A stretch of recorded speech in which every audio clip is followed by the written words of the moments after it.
Hello बच्चों, Haryana CET हेतु maths और रीजनिंग के कुछ प्रश्नों के साथ मैं उपस्थित हूँ। तो आइए प्रश्नों को शुरू करते हैं। पहला प्रश्न है, 5 व्यक्तियों क ख ग घ तथा ड का कोई एक समूह है जिसमें क ख से नाटा है परंतु ड से लंबा है। तो इनमें नीचे कौन सा है? ड। और क है वो इसके ऊपर, क्योंकि ख से नाटा है और ऊपर ख। ये बन गया इनका। ग सबसे लंबा है तो ग को हम सबसे ऊपर ले ले, सबसे लंबा है। घ ख से नाटा परंतु क से लंबा है तो इन दोनों के बीच में यहाँ पर क्या आ जाएगा? घ। तो इनका ये स्थान बन गया। सबसे लंबा ग है और सबसे नाटा ड है। तो अब उक्त सूचना के आधार पर ये 3 प्रश्न दिए, इनके उत्तर आप दे सकते हैं। सबसे नाटा कौन है? तो सबसे नीचे कौन आया है? ड। तो ड सबसे नाटा हो गया, ऑप्शन डी। अगला प्रश्न भी इसी पर आधारित है कि लंबाई में दूसरे स्थान पर कौन है। तो आप देखिए, लंबाई में दूसरे स्थान पर पहले ग था, फिर ख, तो दूसरे स्थान पर कौन है? ख। तो इसका उत्तर आ जाएगा ऑप्शन बी, ख। तीसरा प्रश्न भी इसी पर आधारित है कि 5 व्यक्तियों की लंबाई के आधार पर खड़ा करें तो बीच में कौन होगा। तो बिल्कुल बीचों बीच कौन आया था? फिर देखिए, तो 2 ऊपर और 2 नीचे, और ये घ बिल्कुल बीचों बीच आया है। तो इसका उत्तर हो गया ऑप्शन डी। एक बार फिर से देख लीजिए आप इन्हें कि क ख से नाटा है, मतलब क ख से तो छोटा है परंतु ड से लंबा है। तो ये हमने लगाए इसके अनुसार ये तीनों। अब आगे ग सबसे लंबा है तो इसको सबसे ऊपर रख दिया। घ ख से नाटा परंतु क से लंबा है तो क से तो ऊपर आएगा और ख से नाटा है मतलब ख के नीचे आएगा। तो इस आधार पर इन 3 प्रश्नों के उत्तर दे सकते थे। अब अगला प्रश्न देखते हैं, चौथा। मनोज को परीक्षा में उत्तीर्ण होने के लिए 36% अंक प्राप्त करने थे। उसने 24% अंक प्राप्त किए और 9 अंकों से अनुत्तीर्ण हुआ। तो पास मार्क कितने थे? 36% थे और उसके आए 24%। तो कितने परसेंट कम रह गए? 12%। जबकि अंकों में वो 9 अंकों से फेल हुआ है, मतलब जो 36% होने में 24% आए उसके, तो 9 अंक कम है।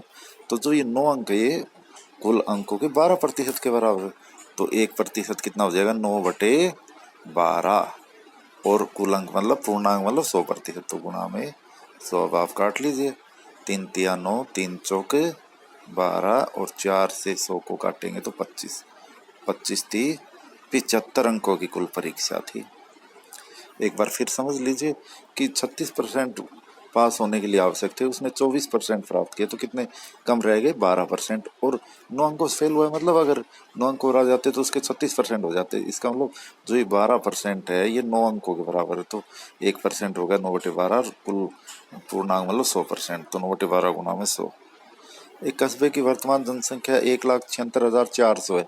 इसमें 5% की दर से प्रतिवर्ष वृद्धि हुई है। 2 वर्ष पूर्व कस्बे की जनसंख्या क्या थी?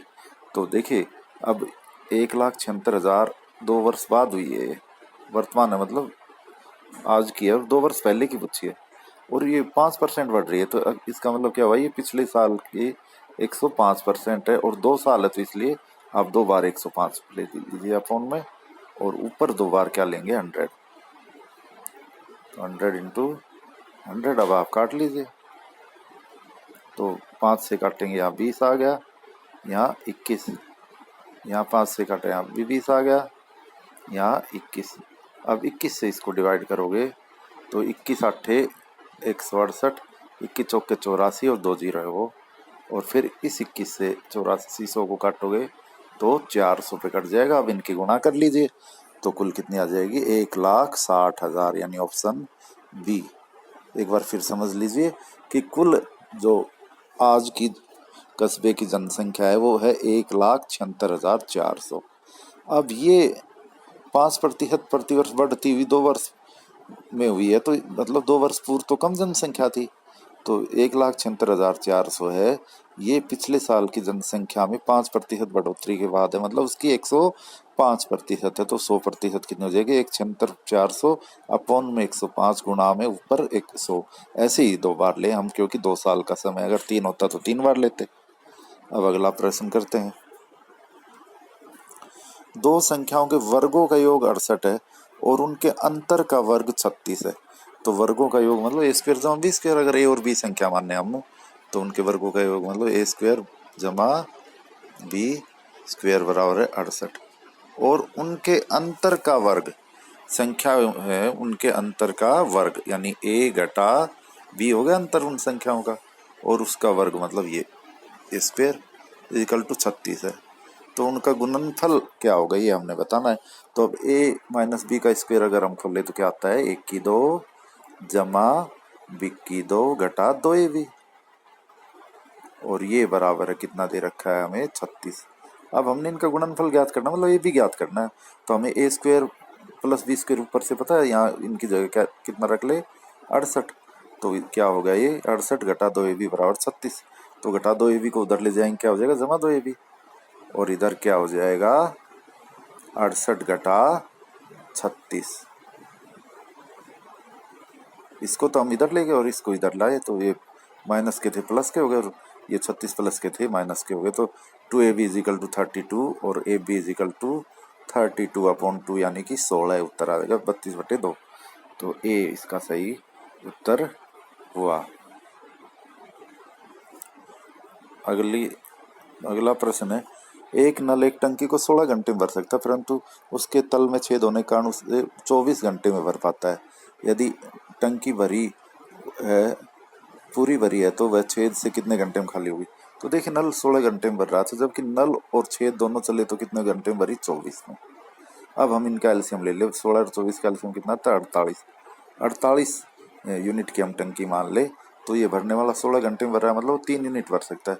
लेकिन क्योंकि छेद भी चल रहा है साथ में, तो 24 घंटे में भरी गई, मतलब दोनों मिलकर कितने यूनिट भरी? 2 यूनिट भरी। 3 भर सकता था, 2 भरी गई, मतलब एक खाली छेद द्वारा कर दी गई। तो 48 को कितने घंटे में खाली करेगा? 48/1 यानी 48 घंटे। ऑप्शन डी उत्तर आया इसका। किसी धन का 10% वार्षिक दर से 2 वर्ष का चक्रवृद्धि ब्याज 420 रुपए है। इस धन पर इसी दर से 3 वर्ष का सरल ब्याज क्या होगा? तो देखिए 2 वर्ष का चक्रवृद्धि ब्याज अगर 100 रुपये में मान ले धन को, तो 2 वर्ष का चक्रवृद्धि ब्याज कैसे निकालते हैं? पहले वर्ष का 10% साधारण ब्याज होता है, दूसरे वर्ष का भी। अब जो पहले वर्ष का 10% ब्याज आया, 10 रुपये आया है, इसका 10% और मिलेगा, वो कितना आएगा? 1। तो कुल मिलाकर 2 वर्ष का 100 रुपये पर 10% से कितना ब्याज हो जाता है? 21, यानी कि 21% ब्याज बनता है कुल। तो जो 420 रुपये बना है चक्रवर्ती ब्याज, ये मूलधन का 21% है। तो 1% कितना हो गया? अपॉन में 21। और अब साधारण ब्याज 3 साल का कितना बनेगा? हर साल 10-10-10% बनेगा, तो 30% बनेगा। तो सीधा ही हम गुणा 30 कर ले हम, और अब काट ले, तो 21 दूनी 42 और ये 0 और बची है, तो 20। 20 गुणा 30, 600 रुपये आंसर आ गया इसका सही उत्तर, ऑप्शन सी। फिर समझ लीजिए कि 10 हम 100 रुपये अगर मूलधन मान ले, तो 10% वार्षिक ब्याज की दर से 2 वर्ष का चक्रवृद्धि ब्याज क्या बनेगा? पहले वर्ष का 10 बना साधारण ब्याज, और दूसरे का भी 10। और चक्रवृद्धि ब्याज में क्या होता है? जो पहले वर्ष का ब्याज है उस पर ब्याज और मिलेगा, यानी 10 रुपये पर 10%। 10 का 10% कितना आएगा? 1। तो कुल मिलाकर ब्याज कितना बन गया? 100 पे 10 जमा 10 जमा 1, 21 रुपये। और ये 100 पर बना है, तो इसका मतलब 21% ब्याज है ये जो 420 रुपये है ये मूलधन का। अब हमने 3 वर्ष का साधारण ब्याज या सरल ब्याज निकालना है, तो 3 वर्ष का साधारण ब्याज 10% से कितना हो जाएगा? पहले का 10, दूसरे का 10, तीसरे का 10, 30% आ जाएगा। तो 21% 420 है, तो 1% हो गया 420/21, और 30% हो जाएगा गुणा में 30। तो अब इसे काटोगे तो 600 रुपये उत्तर आ गया, ऑप्शन सी। किसी संख्या के घन और वर्ग के मानों का अंतर 100 है और उसके वर्ग और संख्या का अंतर 20 है, तो मान क्या होगा? संख्या तो ऑप्शन से ही कर लीजिए। अब अगर आप ऑप्शन बी जो 5 वो लेते हैं, तो 5 का घन कितना हो जाएगा? 125 घटा में 5 का वर्ग कितना आया? 100 नहीं 10 25, तो 100 घटा 25, 125 घटा 100 वापस लीजिए,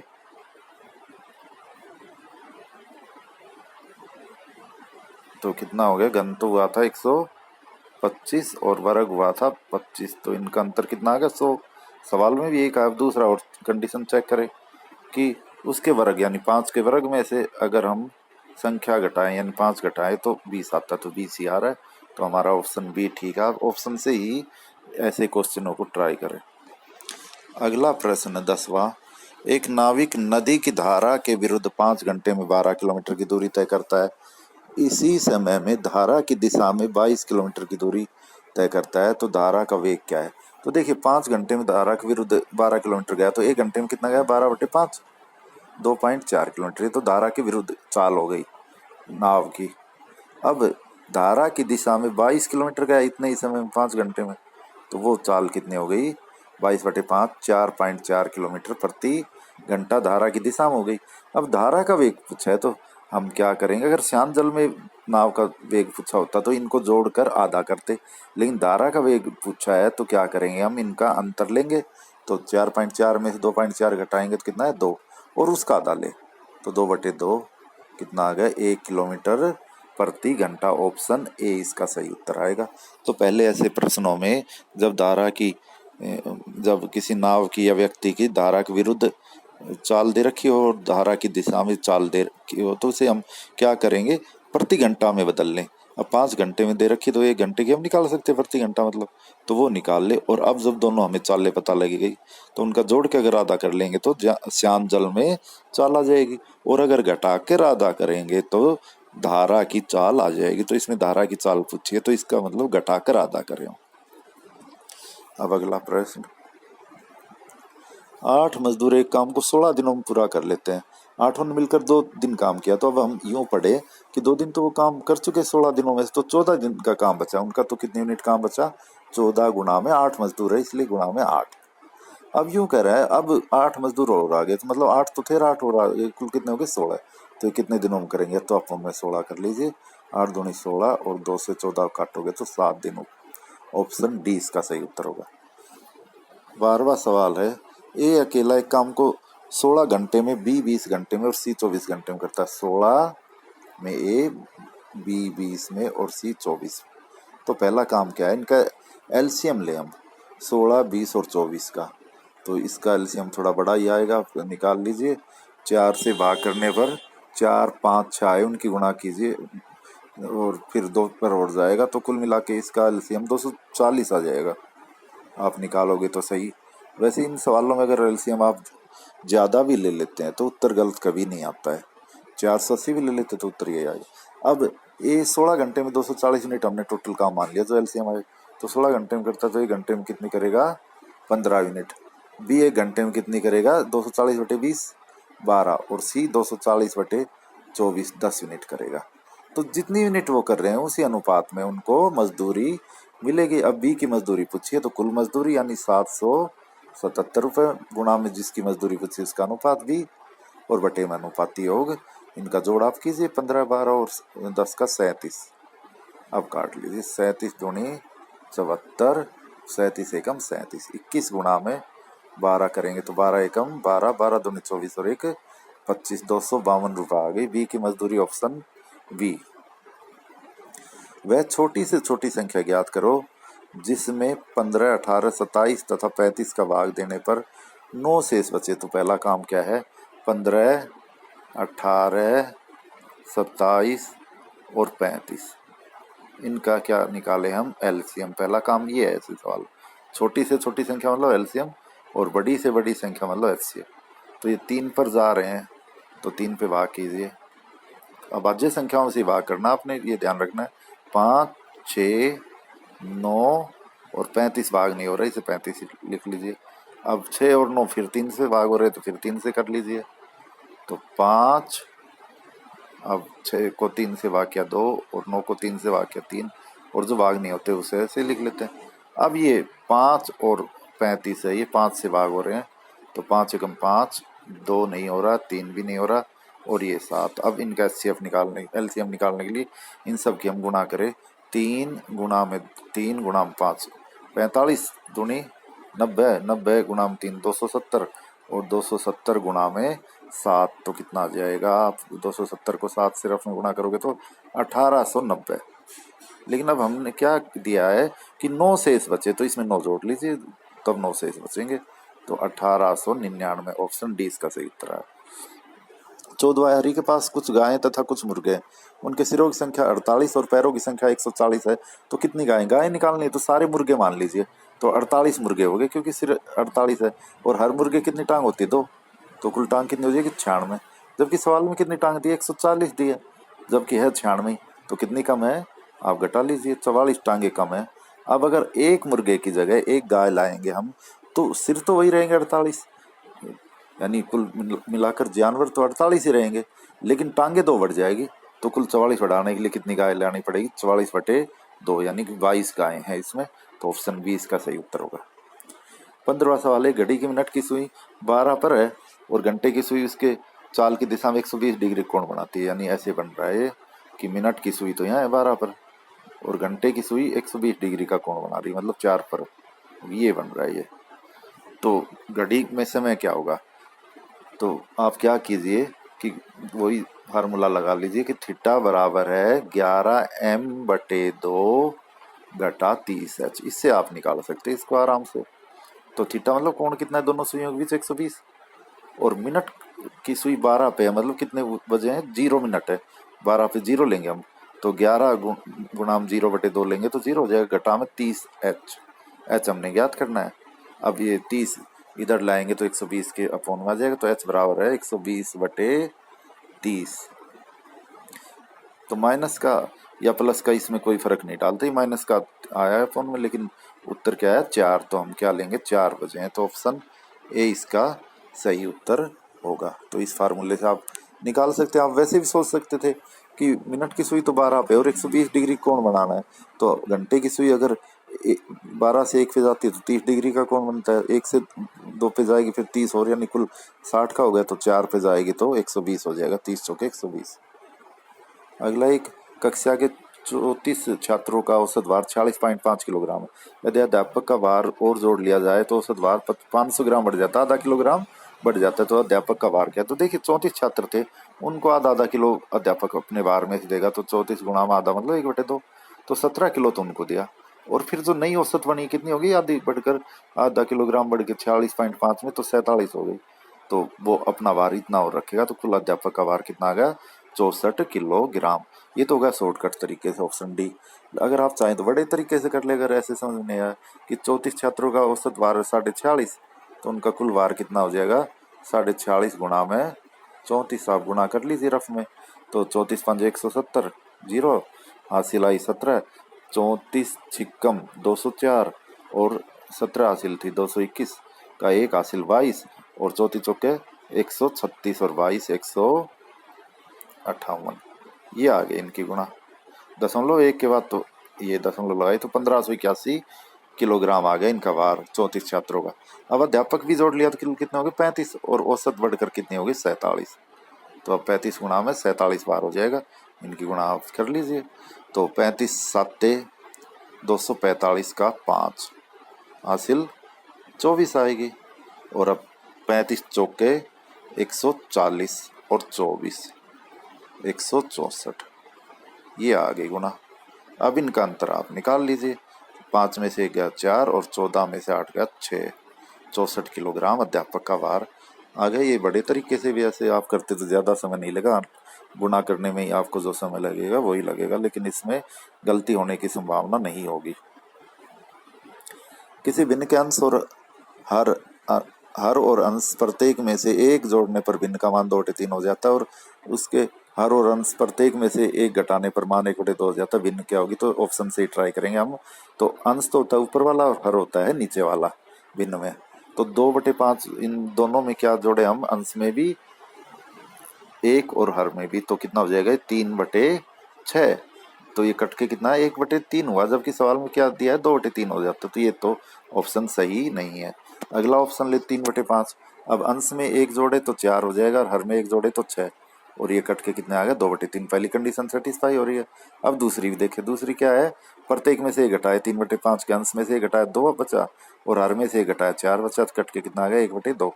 तो इस पर्सन में भी 1/2 हो रहा है, दोनों कंडीशन सेटिस्फाई हो रही है, तो ऑप्शन बी उत्तर आ गया। तो ऐसे प्रश्नों को आप ऑप्शन से ही करने की कोशिश कीजिए। विमल और अरुण की आयु का अनुपात 3:5 है। उनकी आयु का योग 80 वर्ष है। तो 3:5 में यदि 80 को बांटोगे आप तो 30 और 50 आ जाएगी। 80 गुणा में 3/8 और 80 गुणा में 5/8 तो 30 और 50 आ गई। अब 10 वर्ष पश्चात उनकी आयु कितनी कितनी हो जाएगी, इसमें भी 10 जोड़ लीजिए, इसमें भी 10, तो कितनी कितनी होगी 40 और 60। और अब इनका अनुपात ही प्रश्न में पूछा है, 0 से 0 काटी और ये इनको 2 से काटोगे, 2 दूनी 4, 2 तिया 6, 2:3। ऑप्शन ए इसका सही उत्तर होगा। 19वां प्रश्न है, 3 वर्ष पूर्व ए और बी की औसत आयु 18 वर्ष थी। तो देखिए 3 वर्ष पूर्व 18 थी, तो आज इनकी औसत आयु कितनी हो जाएगी 21, और 2 है ये, तो कुल आयु कितनी हो गई इनकी 21 दूनी 42। ए की और बी की आज की आयु का योग कितना होगा 42। सी के साथ मिलने पर औसत आयु 22 वर्ष हो जाती है। मतलब आज ए बी सी की औसत आयु कितनी 22, तो ये 3 हो गए, तो 22 गुणा में 3 कितनी होगी इनकी कुल आयु आज 66 वर्ष। इनमें से ए और बी की तो 42 है, तो बाकी सी की है, तो वही याद करनी है हमने, अंतर निकाल लीजिए आप, 24 वर्ष आ गए। ऑप्शन ए इसका सही उत्तर होगा। अब 20वां प्रश्न है, किसी परीक्षा में 80% विद्यार्थी अंग्रेजी में, 85% गणित में और 75% दोनों विषयों में उत्तीर्ण हुए। यदि दोनों विषयों में अनुत्तीर्ण 40 विद्यार्थी है तो परीक्षार्थियों की संख्या क्या है। तो देखिए 80 पहले में पास है और 85 दूसरे में, तो कुल कितने हो गए 165। इनमें से अब 75 ऐसे जो दोनों में है तो वो घटा दीजिए आप इसमें से, तो कुल कितने आ गए 90। तो ये 90% ऐसे आ गए जो पहले विषय में पास है या दूसरे में पास है या दोनों में पास है, उनकी संख्या आ गई 90%। तो दोनों विषयों में अनुत्तीर्ण अब कितने हो गए, बाकी बचे 100 में से 10, तो 10% अनुत्तीर्ण हुए हैं, और वो क्वेश्चन में 10% है, वो कितने के बराबर दिए 40। तो 100% कितना हो जाएगा 1% अपॉन में 10 और 100% इंटू 100, 0 से 0 100 चौके 400। इसका सही उत्तर क्या है, ऑप्शन बी। तो ये थे आज के प्रश्न। धन्यवाद।